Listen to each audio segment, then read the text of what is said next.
The power lines strung between the pine trees carried more than electricity that October night in 1974. They carried secrets. Kendrick Harwell had been watching the transformer on Copper Ridge for 23 years, long enough to know when something wasn't right. The hum had changed first. Not louder, but different. Wrong. Like a tuning fork struck against bone instead of steel. At 9:47 p.m., the mountainside plunged into absolute darkness. 9 minutes later, when the lights flickered back to life, 3 families were dead. The Sorens, the Felas, the Azenras. 12 people total, ranging from 70-year-old Elindra Soren to 6-month-old Bryndon Fela. No wounds, no signs of struggle, no explanation that any coroner, detective, or federal investigator could provide. Their front doors hung open like mouths frozen mid-scream. What happened during those 9 minutes of darkness has haunted Copper Ridge for 50 years. The official files remain sealed. The survivors won't talk. And every October, when the mountain fog rolls thick through the hollers, the locals still count the minutes when their lights flicker. Because some secrets refuse to stay buried in Appalachian soil. Copper Ridge wasn't the kind of place you found by accident in 1974. Tucked into a fold of the Blue Ridge Mountains, accessible only by a gravel road that turned to mud every spring, it existed in deliberate isolation. The nearest town, Millerville, lay 18 miles of switchbacks away. Most residents liked it that way. The smell of wood smoke and mountain laurel drifted through air so crisp it cracked when you breathed. 17 families called the ridge home, scattered across 1,000 acres of timberland owned by Consolidated Lumber since 1928. The company provided electricity, maintained the road, and mostly left folks alone as long as they didn't interfere with logging operations. Kendrick Harwell served as the company's resident caretaker, a position that made him part maintenance man, part mediator, part unofficial mayor. His weathered hands could fix a generator or settle a boundary dispute with equal skill. At 52, he'd lived on Copper Ridge longer than anyone except Elindra Soren, whose family had homesteaded there before the lumber company arrived. The Sorens occupied the highest house on the ridge, a 2-story cabin with a wraparound porch that commanded views of 3 counties on clear days. Elindra lived there with her son Elvin and his wife Verena, along with their twin daughters. 4 generations under one roof, bound by blood and the shared understanding that the outside world held little appeal. Down the slope, the Fela family ran a small market from their front room. Arik Fela had returned from Vietnam with a Purple Heart and shrapnel in his left leg that ached before storms. His wife managed the store while he worked part-time for the logging crews. Their baby, Bryndon, had arrived, that spring with a full head of black hair and lungs that could wake the mountain. The Azenras lived in the valley, where Azenra Creek provided water for their vegetable garden and the small-scale moonshine operation that everyone knew about and nobody discussed. 3 brothers who'd never married, content to fish, hunt, and maintain the delicate balance between legal and otherwise that kept mountain life functioning. October had painted the ridge in shades of rust and gold. The air carried hints of coming winter, and families were already stacking firewood higher than usual. Old-timers claimed they could feel it in their bones. This winter would test them. The animals seemed to sense it too. Deer moved in larger herds. Bears emerged from their dens more frequently. Even the ravens gathered in unusual numbers, their black forms dotting the bare branches like periods at the end of unfinished sentences. Change was coming to Copper Ridge. You could smell it in the wind, sharp and metallic, like the taste of copper pennies on your tongue. The first sign of trouble came through the telephone lines 3 days before the blackout. Verena Soren answered her kitchen phone to find nothing but static, punctuated by what sounded like voices, speaking in a language she couldn't identify. Not foreign exactly, but wrong somehow. Words that seemed to loop back on themselves. She mentioned it to her neighbor, Faela's wife, during their weekly trip to Millerville for supplies. The younger woman nodded knowingly. Her phone had been acting up too. Calls that connected to empty lines. Conversations that cut off mid-sentence. Dial tones that warbled like wounded birds. Probably just the mountain weather, Arik Faela suggested when his wife brought it up. These old lines weren't built for heavy moisture. But Kendrick Harwell wasn't convinced. 30 years of maintaining ridge infrastructure had taught him to distinguish between normal wear and something else entirely. The copper wiring showed no signs of corrosion. The insulators remained intact. Yet the electrical system behaved like a living thing, drawing power in patterns he'd never seen. His voltmeter readings made no sense. Current flowed uphill, defying basic physics. Power consumption spiked at 3:17 a.m. every night for the past week, despite most families being asleep. The main transformer hummed in frequencies that seemed to resonate with something deeper than the mountain itself. "Maybe we should call the power company," suggested Elvin Soren during one of their weekly check-ins. As Elindra's son and the closest thing the ridge had to a community spokesman, he felt responsible for maintaining good relations with their corporate landlord. Kendrick shook his head. "They'll just send some kid from Roanoke who doesn't understand mountain systems. We handle our own problems up here." It was an attitude born of necessity and reinforced by experience. Government agencies, utility companies, and outside authorities had historically shown little interest in Copper Ridge beyond its timber value. Residents had learned to rely on each other for everything from medical emergencies to mediating disputes. The isolation that protected them also made them vulnerable. October 20th dawned gray and humid, with fog so thick it muffled sound and turned familiar landmarks into ghostly suggestions. The air pressure felt wrong, like the moment before lightning strikes. Children stayed closer to home. Adults found excuses to check on neighbors. Even the ravens had gone silent. At 10:36 a.m., every clock on Copper Ridge stopped simultaneously. They restarted exactly 9 minutes and 17 seconds later, but nobody noticed the lost time until days afterward. In the moment, life seemed to continue normally. Lunch got cooked, chores got done. Children played in yards while adults went about their business. But something fundamental had shifted in those missing minutes. Something that wouldn't reveal itself until darkness fell and the mountain held its breath. Silent watchers. October 20th became October 21st at the stroke of midnight, but most of Copper Ridge had already settled into sleep. The Soren house went dark first, as it always did. Elindra maintained strict bedtime routines carried over from her childhood, when candles were precious and darkness meant rest. Her son Elvin checked the doors twice before joining his wife upstairs, where their twin daughters slept soundly in hand-carved beds. Down the slope, Arik Faela finished updating his store inventory by lamplight, while his wife nursed baby Bryndon in the rocking chair his grandfather had made.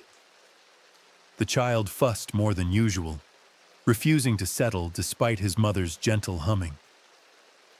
Outside their windows, fog pressed against the glass like searching fingers. The Azenra brothers sat around their kitchen table, playing cards by the light of a kerosene lamp they'd used for 20 years. The youngest brother, barely 30, shuffled the deck with hands that trembled slightly. He'd been having dreams lately, visions of lights moving through trees and voices that spoke without words. His older brothers attributed it to too much of their own moonshine, but privately wondered if something else might be stirring in the hollow. Kendrick Harwell made his final rounds at 9:30 p.m., checking the transformer station and power lines that connected Copper Ridge to the outside world. Everything appeared normal on the surface. Voltage readings held steady. No unusual heat signatures.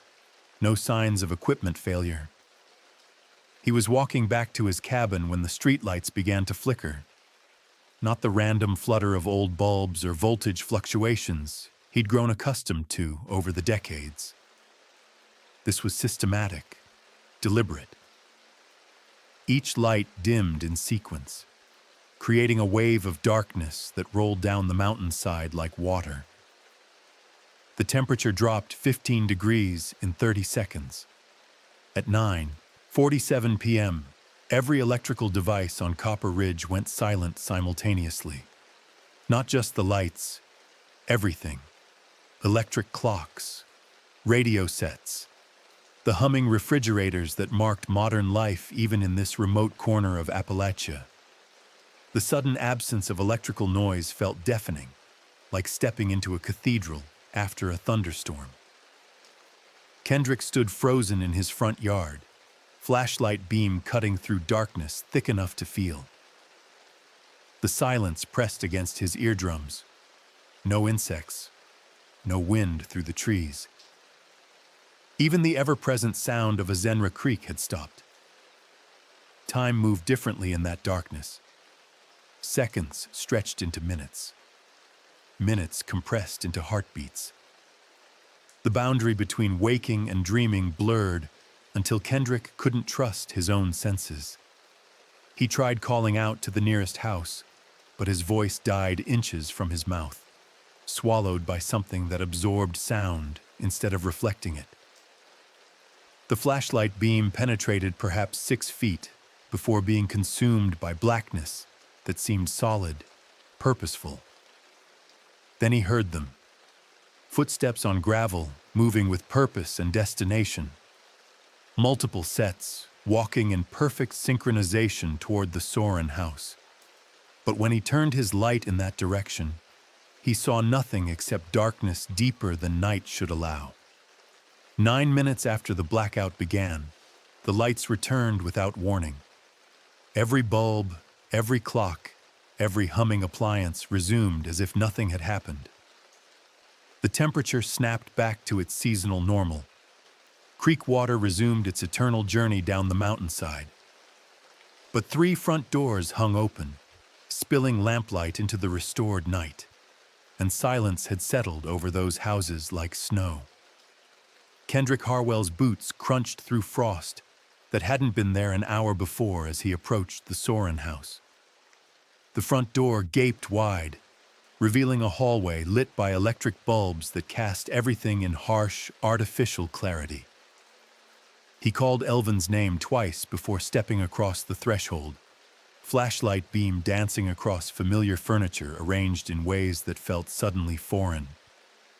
The smell hit him first. Not death exactly, but absence.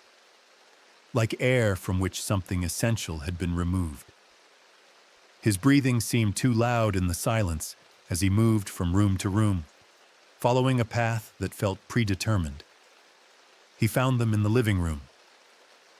Elindra Soren sat upright in her favorite chair, hands folded in her lap, eyes closed as if in prayer. Her son Elvin stood by the window, one hand resting on the glass, positioned perfectly to watch the valley below. Verena lay on the sofa with her twin daughters curled beside her, the 4 of them arranged like figures in a family photograph. No wounds, no signs of struggle, no indication of violence or distress. They simply looked like they'd chosen to stop living in the same instant, with the same peaceful expression. Kendrick's hands shook as he checked for pulses he already knew weren't there.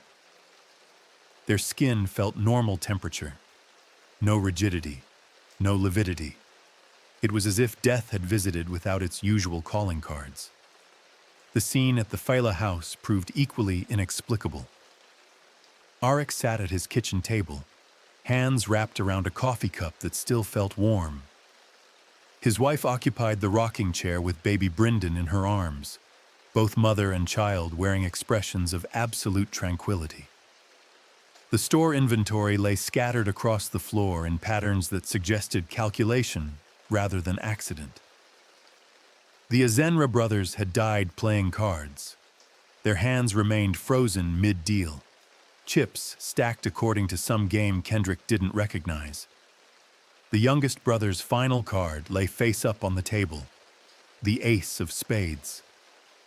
By dawn, Kendrick had confirmed what his gut already knew. 12 people had died during 9 minutes of darkness, leaving no clues about how or why.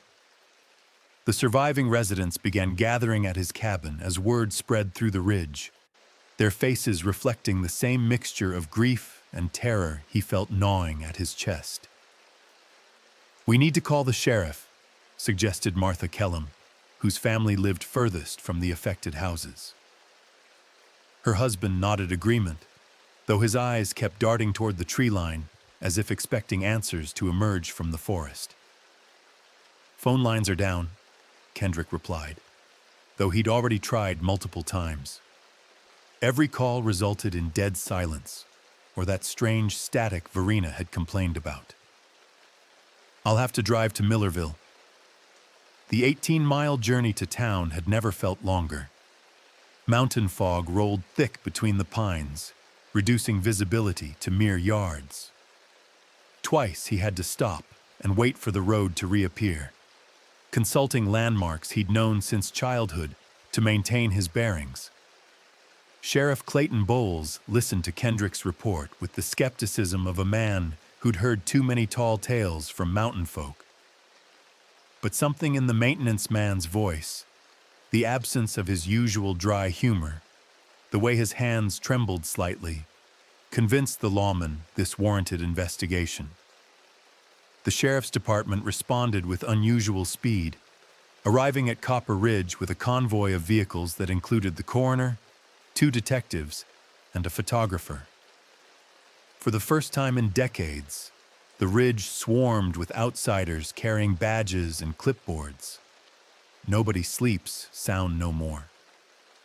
Detective Ray Castellanos had investigated murders throughout Southwest Virginia for 15 years, but nothing in his experience prepared him for what he found on Copper Ridge.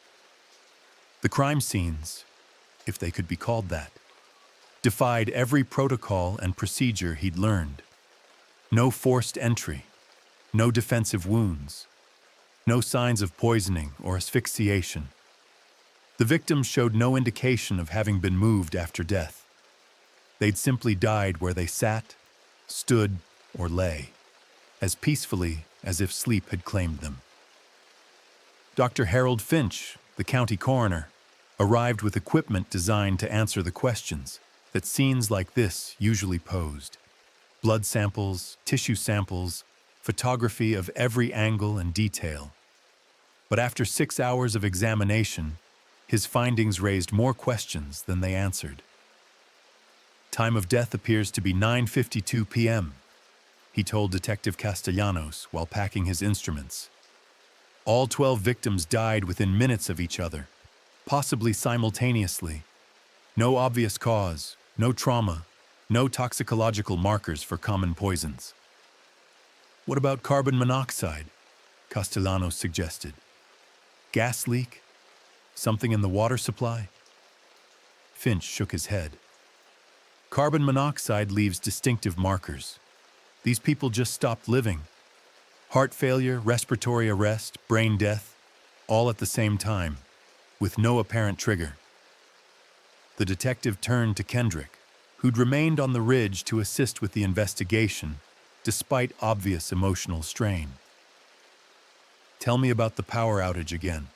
Every detail you remember." Kendrick repeated his account for the 4th time, maintaining consistency in every element. The systematic dimming of lights, the temperature drop, The absolute silence. The footsteps he'd heard but couldn't see. Nothing changed in his telling, which bothered Castellanos more than inconsistencies would have. You said you heard footsteps moving toward the Soren house. How many people? Multiple sets, walking in formation, like soldiers. But when I turned my light that direction, nothing was there. Could have been animals? Deer moving through the trees. I know the difference between deer and people, Detective. These were deliberate, purposeful. Someone walking with destination in mind. The photographer finished documenting the Phyla house and approached the group clustered in Kendrick's front yard. I've never seen anything like this, she admitted, reviewing images on her camera. Everything's too perfect, too arranged, like someone posed them after death. Posed them how? Castellanos asked. Look at their positions. The Soren family, each person placed to see a different view. The Phyla family, arranged like a portrait session. The Azenra brothers, frozen mid-game, but their cards laid out in patterns that don't match any known variant. She showed them a photograph of the youngest Azenra brother's hand. 5 cards arranged in perfect geometric sequence, suits alternating in a pattern that suggested deliberate design rather than random deal. Someone moved these bodies after death, she concluded. Had to. No one dies this peacefully, this deliberately arranged. But Dr. Finch disagreed. Rigor mortis patterns indicate they died in those exact positions. Nobody moved these people. They positioned themselves before death, then stopped living. As afternoon shadows lengthened across the ridge, the investigation team prepared to transport the bodies to the county morgue for full autopsy.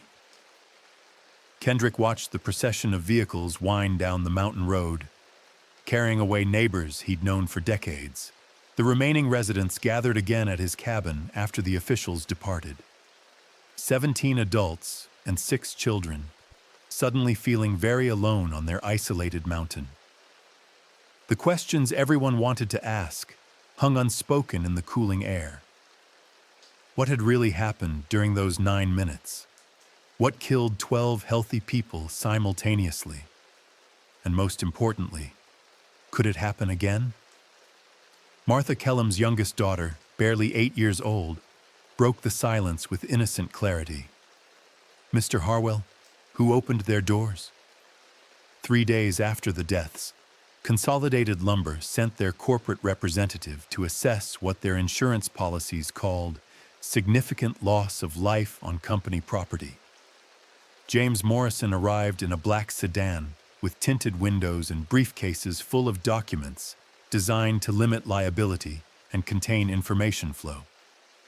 Morrison was everything Copper Ridge residents expected from corporate management: expensive suit, manicured nails, and the kind of smile that never reached his eyes.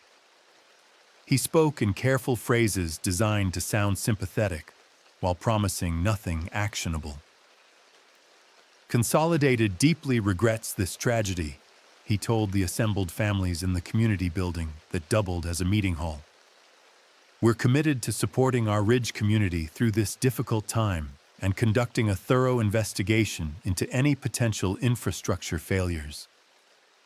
Kendrick watched the man's performance with growing irritation. 43 years of mountain living had taught him to recognize when someone was selling something, and Morrison was selling hard. "What about the power outage?" asked Tom Kellum, Martha's husband, and the closest thing the Ridge had to a skeptical voice.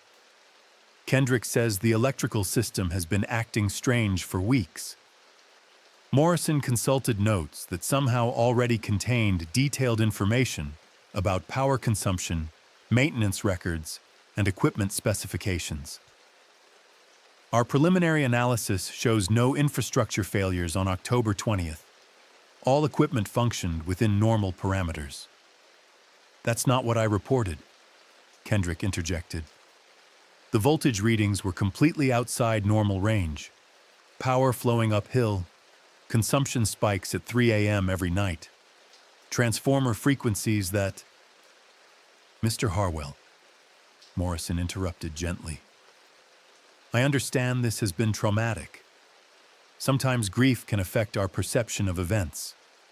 Our engineering analysis shows standard electrical function throughout the relevant time frame. The corporate representative opened his briefcase and removed a folder thick with technical documentation. Graphs showing normal power consumption. Equipment inspection reports dated before the incident, but somehow containing post-incident data. Electrical engineering analysis that contradicted every reading Kendrick had recorded. The company is prepared to offer compensation to affected families, Morrison continued, contingent on acknowledging that this tragic incident resulted from natural causes rather than infrastructure failure.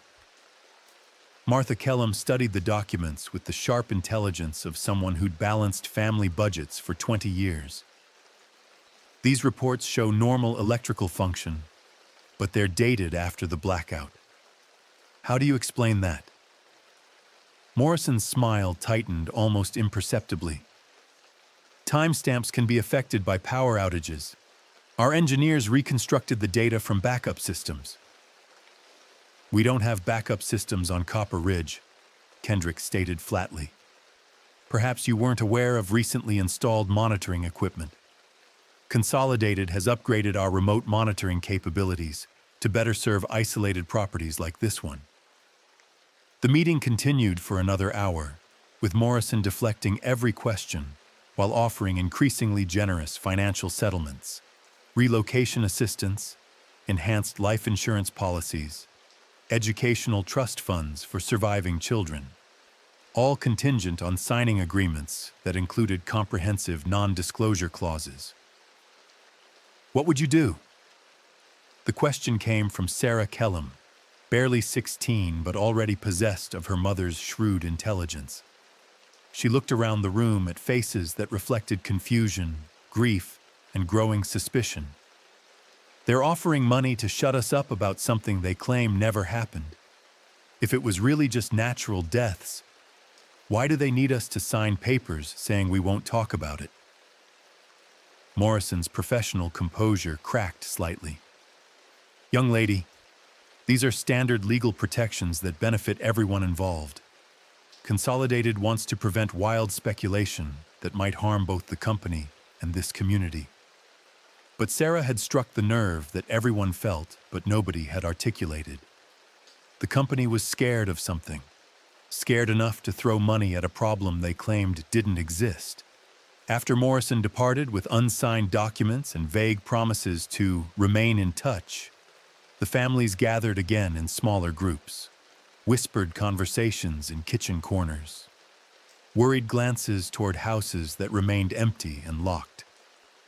The outside world wanted them to forget what they'd witnessed. But some things resist forgetting, especially when children ask questions that cut through adult complicated reasoning straight to truth. Secrets bought and sold.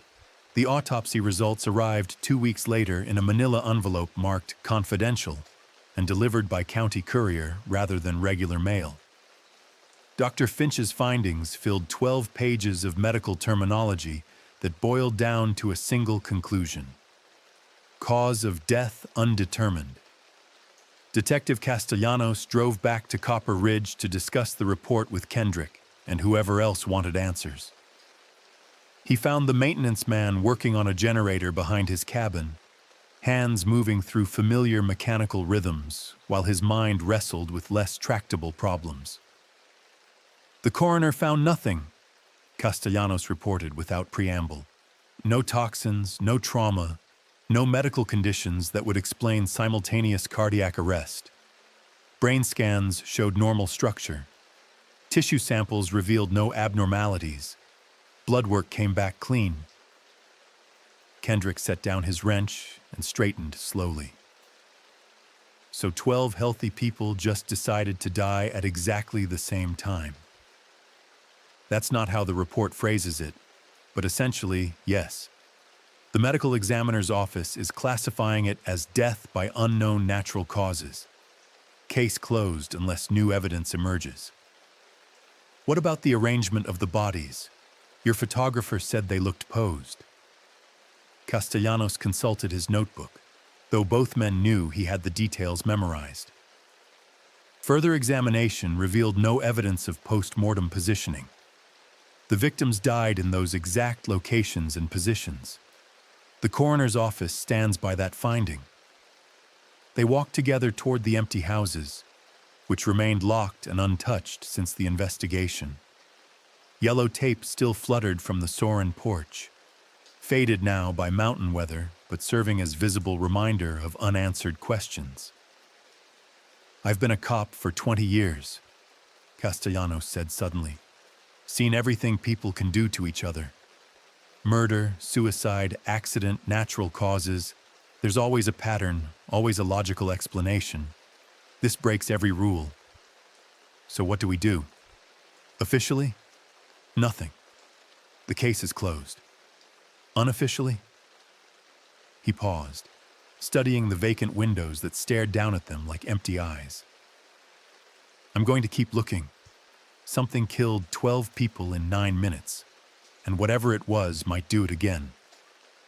The detective's unofficial investigation uncovered fragments of information that raised more questions than they answered. Weather Service records showed no unusual atmospheric conditions on October 20th. Geological surveys revealed no seismic activity. The National Guard reported no aircraft or unusual radio transmissions in the area. But other details emerged through patient questioning of surviving residents. The Kellum family dog had died the same night, found curled peacefully in his usual sleeping spot without visible cause. Wild animals within a half-mile radius of the affected houses had also died. Deer, rabbits, squirrels, birds, all discovered in natural positions, as if they'd simply chosen to stop living. Martha Kellum mentioned during one interview that her youngest daughter had complained of whispers in the walls for 3 days before the incident. The child described voices that spoke in words she couldn't understand, but somehow knew were important. "Did other children report similar experiences?" Castellanos asked.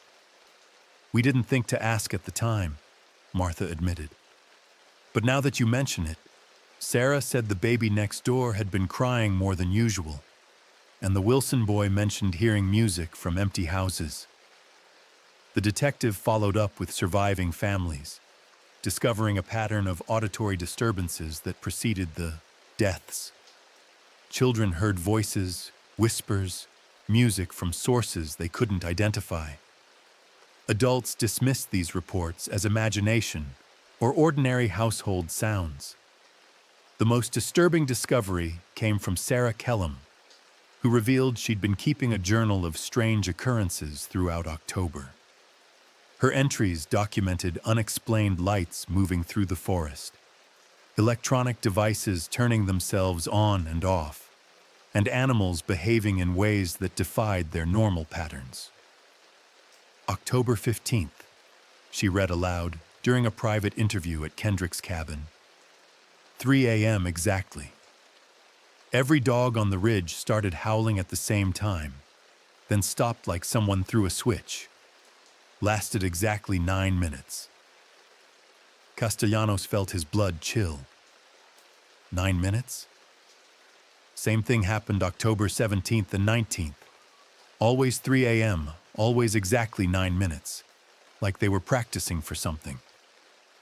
Winter arrived early on Copper Ridge that year, bringing snow in November and temperatures that seemed to settle into the bones of surviving residents.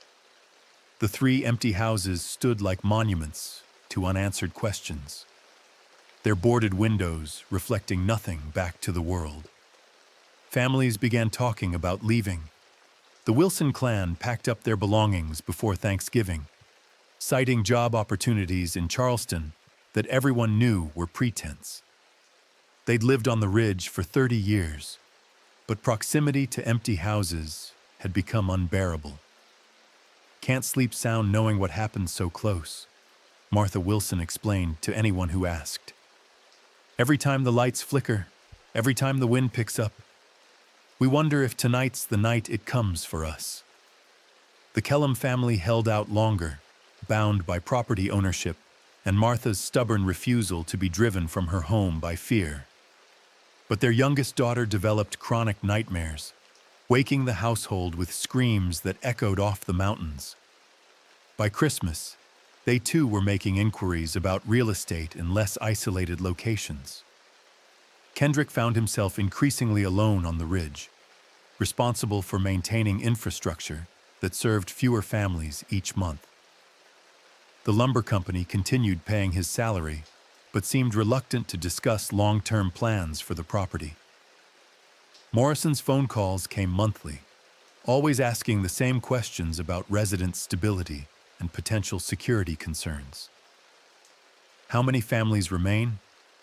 Morrison would ask during their scheduled conversations. 7 households, Kendrick would reply, watching that number decrease each month. Any ongoing concerns about the October incident? People are still scared, still asking questions. What kind of questions? That was always the crux of Morrison's interest. Not the welfare of remaining residents, but their willingness to accept official explanations and move forward. Consolidated Lumber wanted the ridge to return to normal, but normal had died along with 12 people on a night nobody could explain. Detective Castellanos continued his unofficial investigation despite pressure from superiors to focus on cases that could actually be solved. His visits to the ridge became monthly, then weekly, as he developed the kind of obsession that destroys careers and marriages. I've been through every scientific explanation, he told Kendrick during a January visit that found the mountains locked in ice and silence.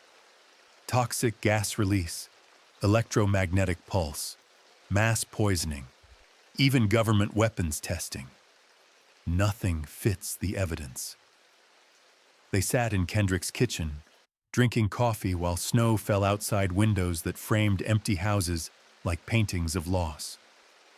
The warmth of the room contrasted sharply with the cold that seemed to emanate from the vacant properties. What if it wasn't scientific? Kendrick suggested. What if it was something else entirely? Castellanos had reached the same conclusion, but hesitated to voice it. His training, his worldview, his entire professional identity was built on the assumption that everything had rational explanations.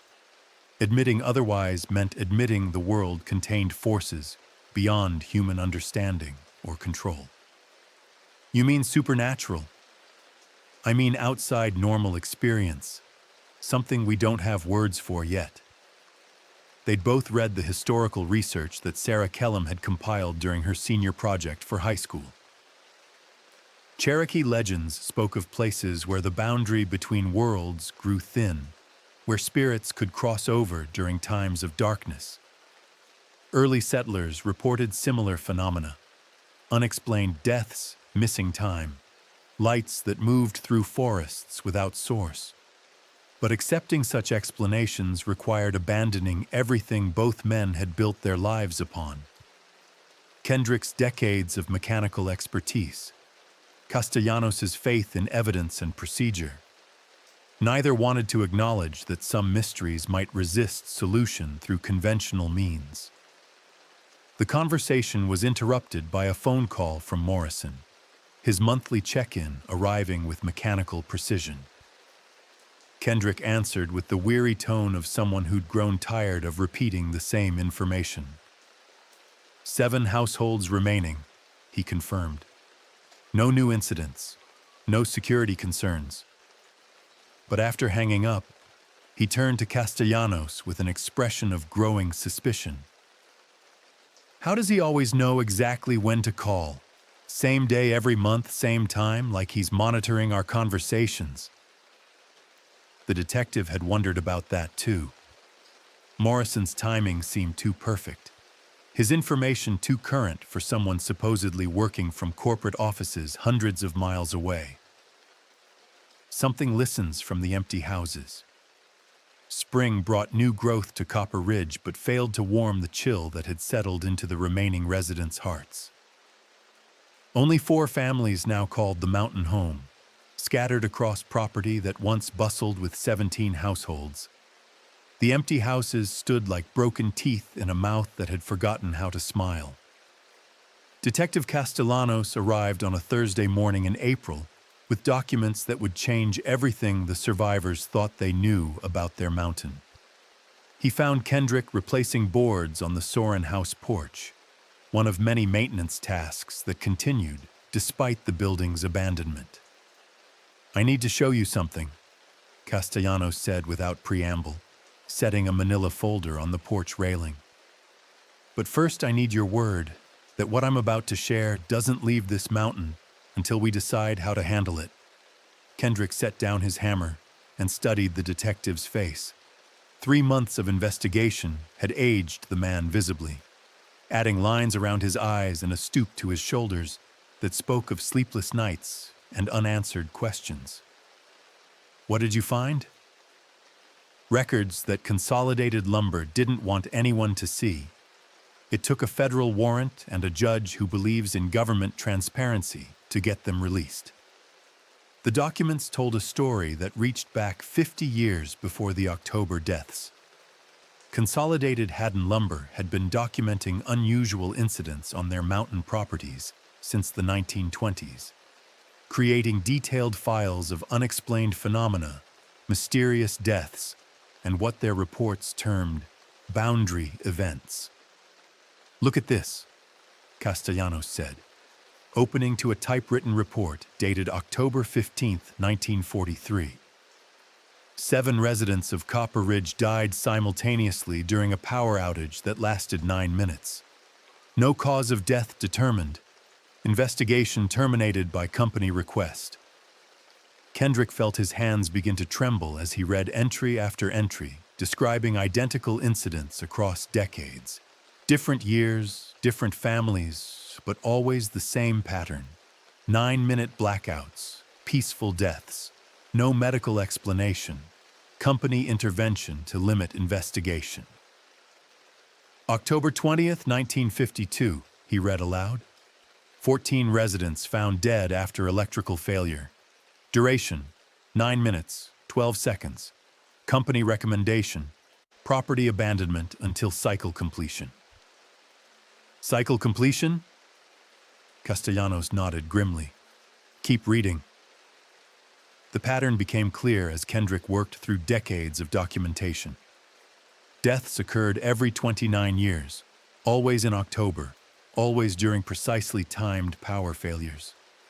The numbers varied, sometimes 7 victims, sometimes 12, once as many as 18, but the circumstances remained consistent. "They've known all along," Kendrick whispered, staring at corporate memos that discussed the incidents in terms of acceptable losses and predictable patterns. "The company has been documenting these deaths for decades and never warned anyone. It gets worse. Look at the relocation records." Castellanos showed him files detailing how Consolidated systematically moved new families onto the ridge between incidents, carefully selecting residents who matched certain demographic profiles. Young families, people seeking isolation, individuals with limited outside connections who wouldn't be missed if they disappeared.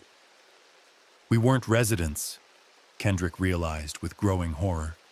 "We were test subjects." The most damning document was an internal memo dated September 15, 1974, exactly 1 month before the latest deaths. Morrison's signature appeared at the bottom, along with those of company executives who had authorized what they termed continuation of the 29-year monitoring protocol. "They knew it was coming," Castellanos said. "They could have evacuated the ridge, warned people, done something to prevent 12 deaths. Instead, they chose to document what happened."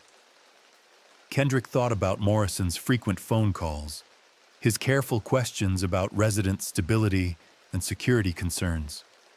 Not expressions of corporate concern, but data collection from an ongoing experiment in human sacrifice. "What about the earlier incidents?" he asked. "Do the reports mention what causes the deaths?"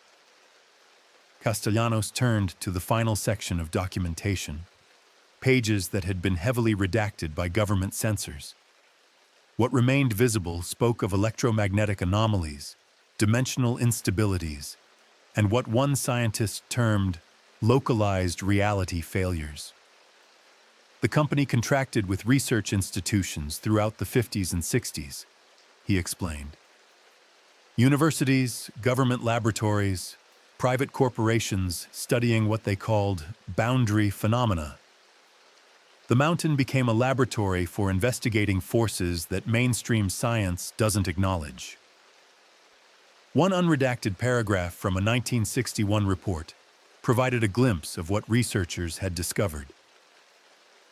Test subjects demonstrate complete autonomic failure at precisely 9 minutes following electromagnetic cascade initiation.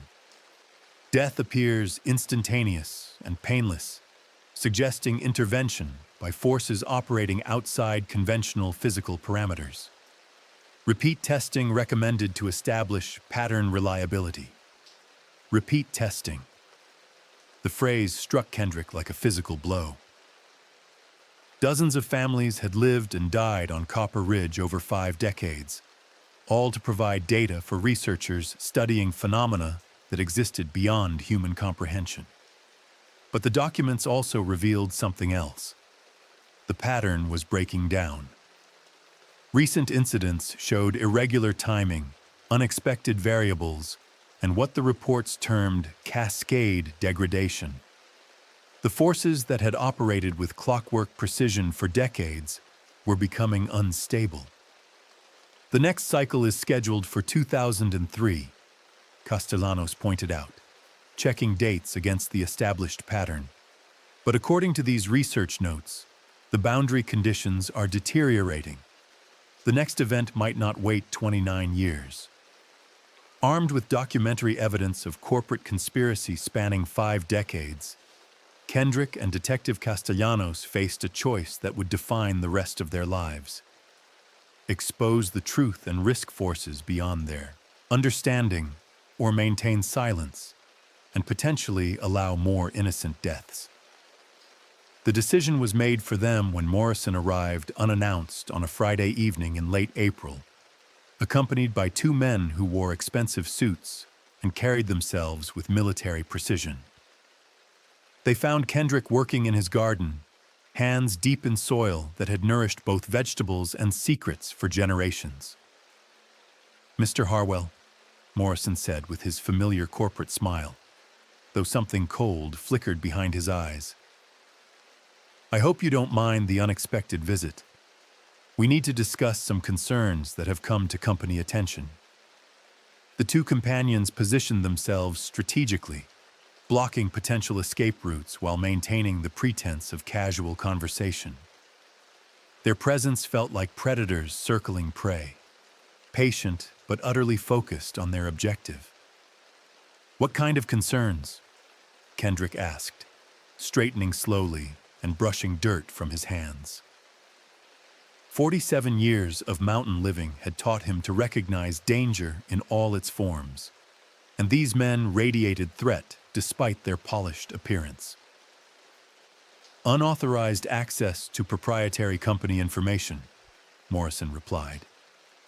"Documents that were obtained through what might charitably be called irregular channels. We're here to retrieve that material and discuss appropriate responses to information breaches." Kendrick had hidden Castellanos' documents in multiple locations throughout his property, understanding instinctively that evidence of corporate malfeasance would make him a target. But Morrison's knowledge of their investigation suggested surveillance capabilities beyond normal corporate resources. "I don't know what you're talking about," he lied smoothly. Morrison's smile widened without warming. Mr. Harwell, please don't insult our intelligence. Detective Castellanos has been quite thorough in his unofficial investigation, and we've been monitoring his activities with considerable interest. Federal warrants leave paper trails that lead directly back to concerned parties. One of the companions stepped forward, pulling a photograph from his jacket pocket. The image showed Kendrick and Castellanos examining documents on his kitchen table, taken through his window with telephoto clarity that revealed every page they'd reviewed. "How long have you been watching us?" Kendrick asked. Consolidated takes property security very seriously, especially when that property involves phenomena of national security interest. We've maintained observation capabilities on Copper Ridge since 1947, expanding our monitoring systems with each technological advancement. The revelation struck Kendrick like ice water. 50 years of surveillance. Every conversation, every movement, every private moment documented by corporate watchers who treated human lives as data points in an ongoing experiment. "The families who died," he said, pieces of the puzzle finally clicking into place. "They weren't random victims. You selected them deliberately." Morrison nodded with the casual acknowledgement of someone discussing livestock management rather than murder. "Demographic profiles matter in research of this nature. We need subjects who fit specific psychological and social parameters to ensure accurate data collection. You killed them. We documented natural phenomena that operate according to principles beyond current scientific understanding. The deaths are unfortunate but necessary components of research that serves broader national interests." The conversation was interrupted by the sound of approaching vehicles.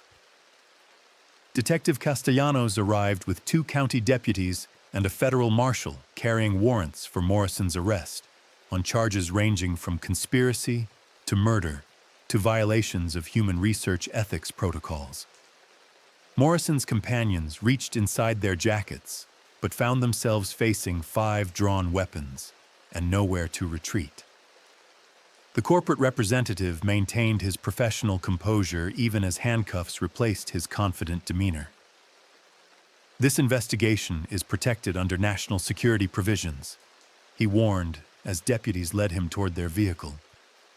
"You have no idea what forces you're interfering with, or what consequences your actions might trigger." But his arrest proved to be only the beginning of a larger revelation. Within hours, federal agents arrived to secure what they termed sensitive research materials hidden throughout the consolidated lumber property. The ridge swarmed with officials carrying scientific equipment and classification stamps that removed evidence from public scrutiny. The corporate files that Castellanos had fought to obtain disappeared into federal custody along with decades of research data. The investigation that had consumed months of his life vanished behind national security walls that no warrant could penetrate. "They're shutting it down," he told Kendrick, as government vehicles departed the mountain, carrying away any hope of justice for the victims. Whatever the company was studying, it's now classified at levels that don't officially exist. But Morrison's final warning proved prophetic. Interfering with the research protocols had consequences beyond legal proceedings or corporate accountability. The circle breaks. The first sign that something fundamental had shifted came 3 weeks after Morrison's arrest, when every clock on Copper Ridge stopped at 3:17 a.m. Not for 9 minutes this time, but for 17 seconds. Just long enough to remind the surviving residents that forces beyond their control still operated in the darkness. Kendrick found himself checking his watch obsessively, noting discrepancies between local time and radio broadcasts that suggested reality itself was becoming unstable on the ridge. Electronic devices malfunctioned with increasing frequency. Compasses spun without finding magnetic north. Water flowed uphill on Tuesdays and reversed on Thursdays, following patterns that defied physics, The four remaining families gathered nightly in Kendrick's cabin, drawn together by shared fear and the understanding that isolation increased vulnerability. Children slept fitfully while adults maintained watches, listening for sounds that might herald another 9-minute darkness. Detective Castellanos continued visiting despite official orders to cease his investigation. His superiors had made clear that pursuing the Copper Ridge case would end his career, but some questions demanded answers regardless of professional consequences. Federal agents have classified the entire incident, he reported during a late May meeting. Morrison, his associates, even the corporate documents, everything's been sealed under national security provisions. Officially, the case never existed. Martha Kellum, one of the few adults still willing to voice uncomfortable questions, studied the detective's haggard appearance. What about the families who died? Do they officially never exist either? Death certificates list natural causes. Investigation records have been transferred to federal custody. Insurance claims were processed through channels that don't require local law enforcement involvement.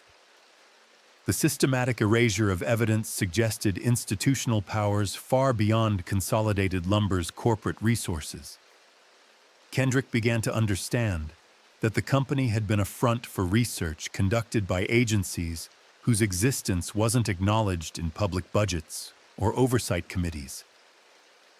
They were studying the boundary, Sarah Kellum said during one of their evening gatherings. Now graduated from high school and accepted to college programs that would take her far from the ridge, she'd become their unofficial historian of events that officially never happened. What boundary? Asked her mother. Between our reality and whatever exists next to it. The Cherokee stories talk about thin places where other worlds leak through. What if the company was trying to understand how those boundaries work? It was a question that had haunted Kendrick since reading the classified research documents. References to dimensional instabilities and reality failures suggested phenomena beyond conventional science, forces that operated according to principles human beings weren't equipped to comprehend. But Sarah's research had uncovered something else in the historical records, evidence that the boundary had been weakening for decades. The 9-minute intervals were becoming less precise. The 29-year cycle was accelerating. Whatever force operated through Copper Ridge was growing stronger and less predictable. Look at these dates, she said, spreading newspaper clippings across Kendrick's kitchen table. 1915, cattle deaths. 1936, unexplained lights. 1958, electromagnetic anomalies. The incidents are getting more frequent, more intense. The pattern suggested something building toward a climax, accumulating energy or influence with each cycle.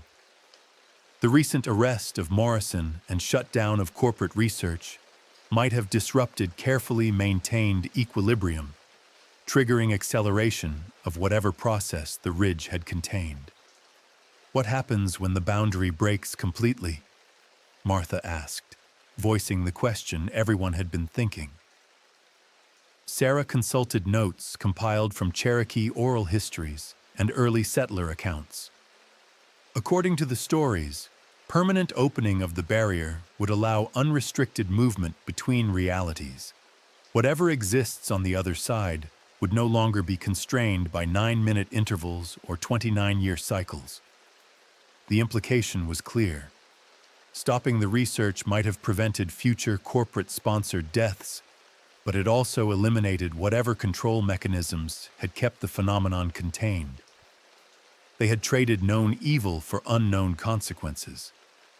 As if summoned by their conversation, the lights throughout Kendrick's cabin began to flicker in systematic patterns. Not the random fluctuations of old wiring or power grid instabilities, but deliberate sequences that resembled communication attempts. Long flash, short flash, long, short, long, long. The pattern repeated 3 times before normal illumination returned, leaving the gathered families staring at each other with expressions of growing dread. "It's trying to talk to us," Sarah whispered, "and I think it knows we've been talking about it." October 20th, 2003, arrived 29 years to the day after the previous mass deaths. But the cosmic arithmetic that had governed Copper Ridge for decades no longer applied. The boundary between realities had been destabilizing since Morrison's arrest, and the carefully documented patterns that Consolidated Lumber had maintained for 5 decades had dissolved into chaos. Only Kendrick remained on the ridge now, the last caretaker of property that no longer required maintenance. The final families had departed throughout the summer as electromagnetic anomalies increased, and normal appliances began receiving transmissions from sources that didn't exist on any frequency map. Detective Castellanos arrived that evening, despite federal warnings that his presence would be considered interference with ongoing national security operations. He found Kendrick sitting on his porch, watching empty houses that glowed with their own internal light, despite having no electrical connections. "They evacuated everyone else," Castellanos reported. "Government teams have been monitoring the ridge since September, but whatever they expected to happen isn't following their predictions."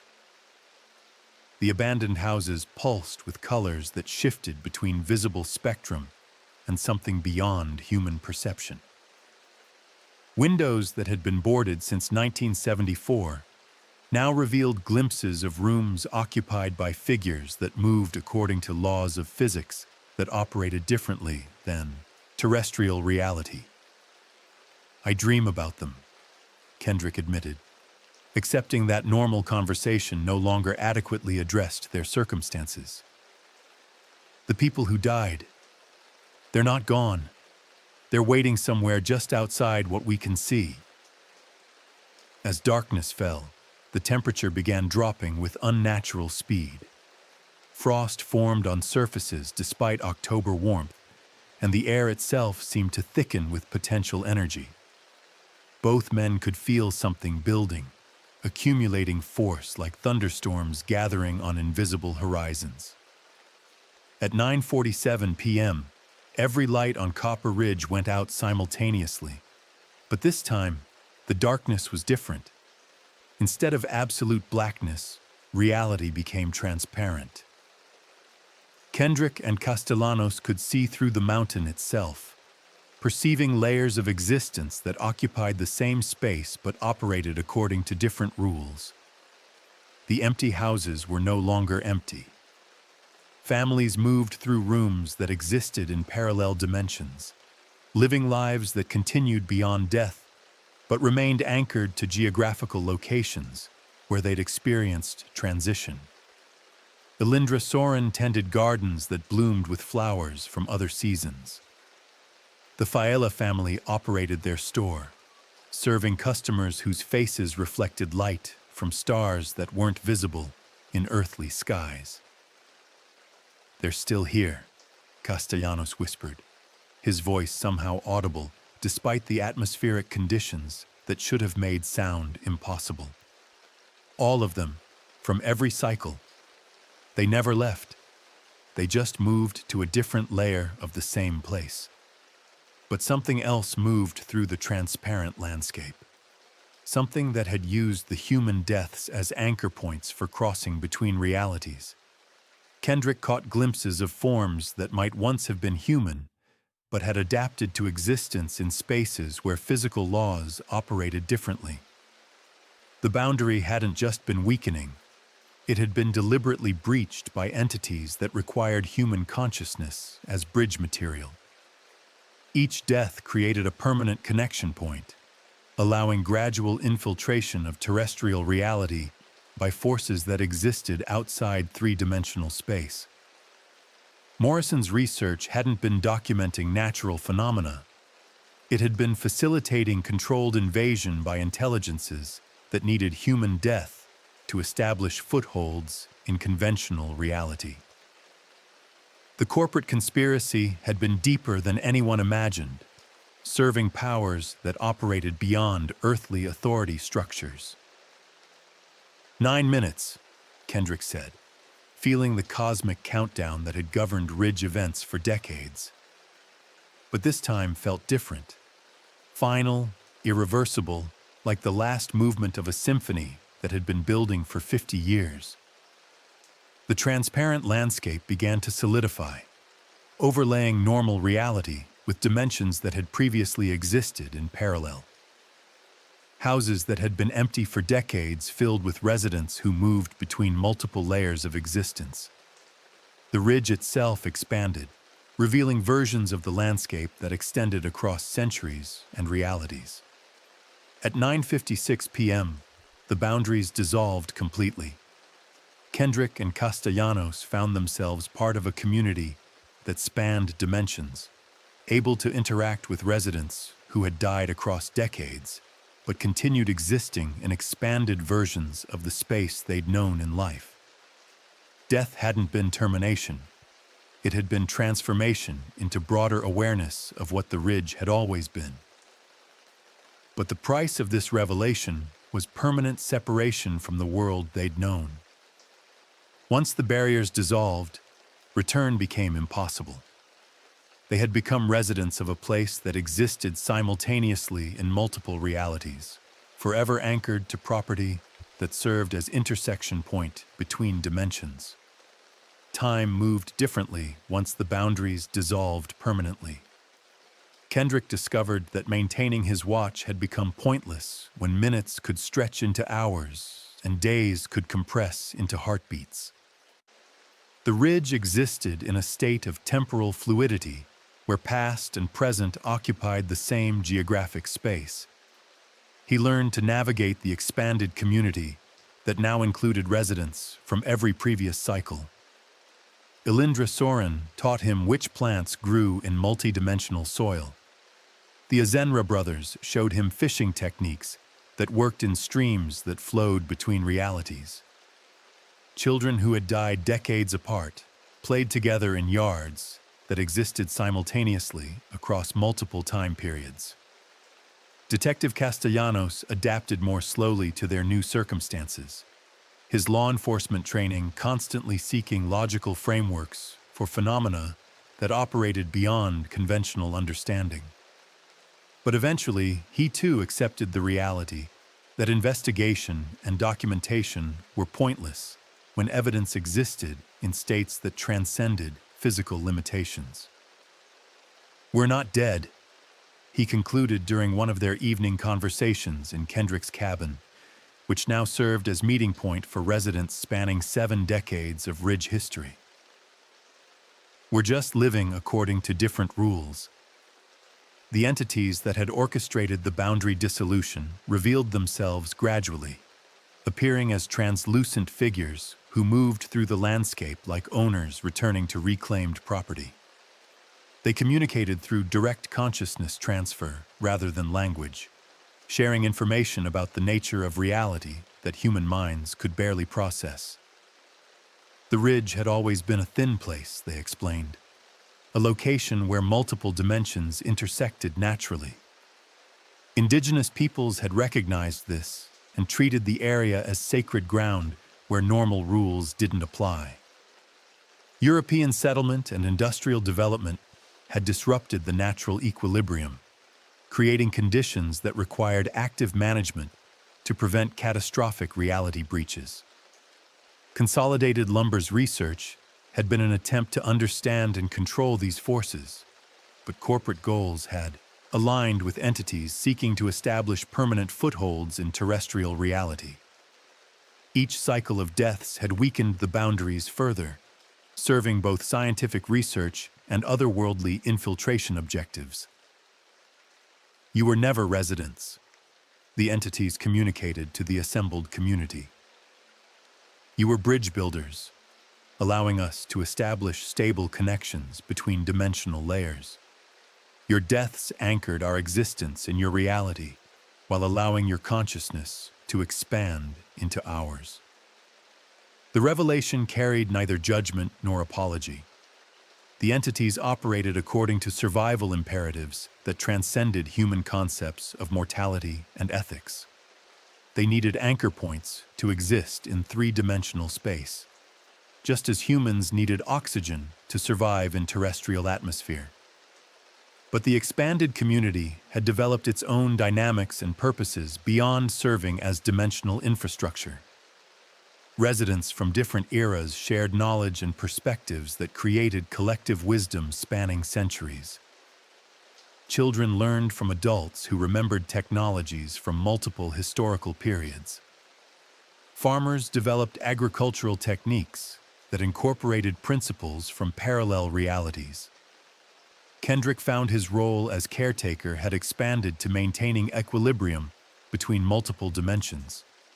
Equipment that had once managed electrical systems now monitored reality fluctuations and prevented cascade failures that might affect other thin places across the continent.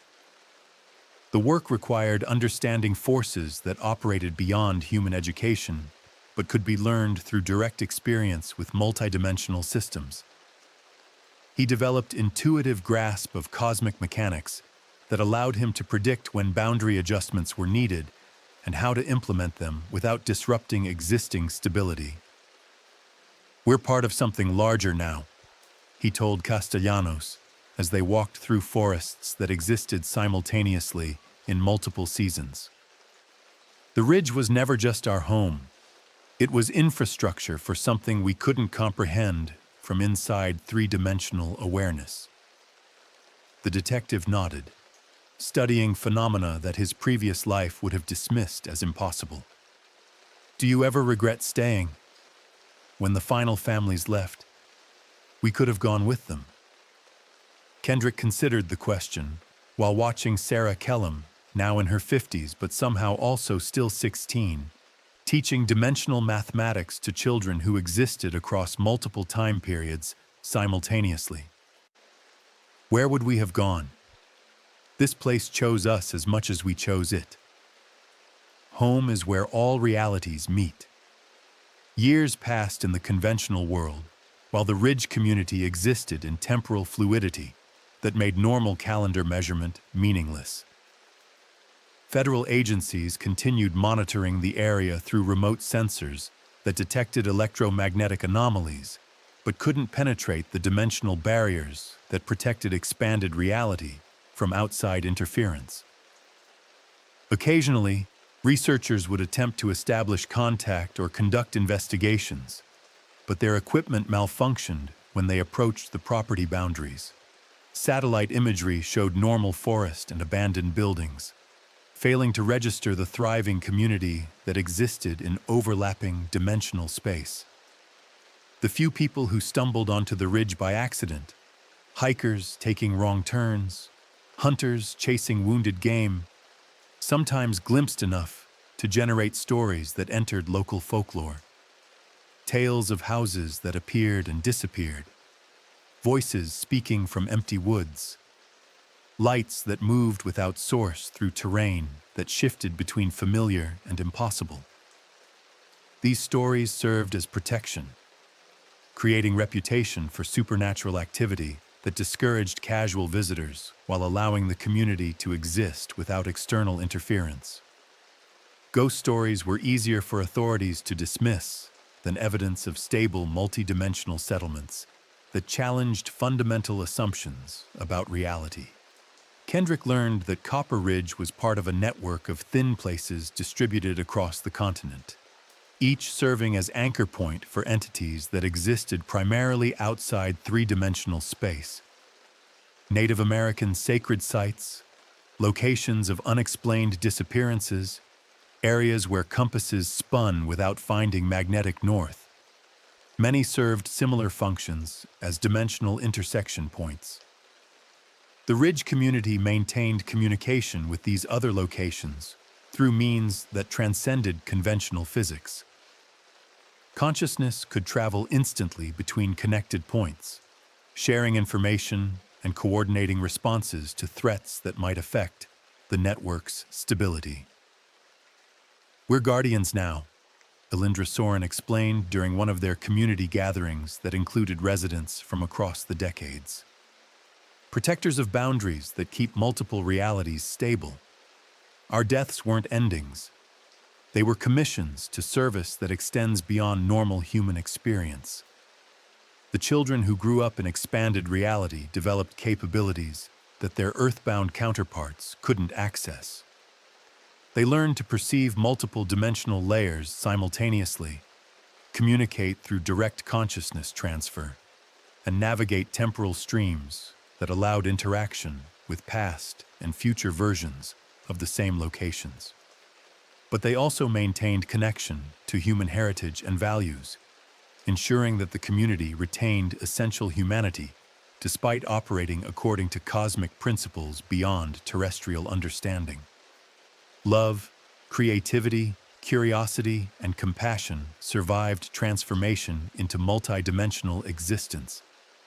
Detective Castellanos established himself as the community's historian and coordinator, documenting events and patterns that might prove useful for future dimensional management. His law enforcement background provided valuable perspective on conflict resolution and community organization that applied even in expanded reality. Justice means something different here, he observed while compiling records of community decisions and their outcomes.